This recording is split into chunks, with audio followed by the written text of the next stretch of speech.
بسم اللہ الرحمن الرحیم۔ کام کرنے کی برکت۔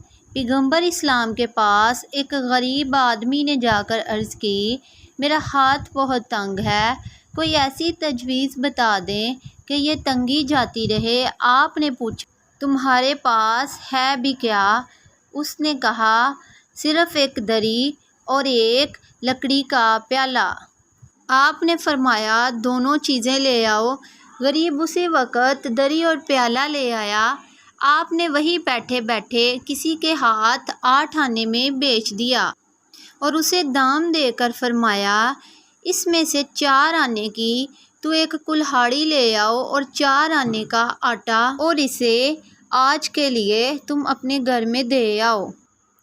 تھوڑی دیر بعد جب وہ آٹا گھر پہنچا کر آیا اور کلہاڑی لے کر آپ کی خدمت میں دوبارہ حاضر ہوا تو آپ نے اپنے ہاتھ سے اسے لکڑی کا دستہ لگا دیا اور فرمایا، جاؤ، ہر روز جنگل سے لکڑیاں کاٹ کر لاؤ، انہیں بیچ دیا کرو، 15 دن بعد پھر آنا اور ہمیں اپنا حال بتانا۔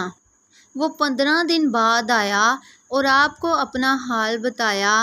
آپ بہت خوش ہوئے اور وہ شخص تھوڑے ہی دنوں میں خوشحال ہو گیا۔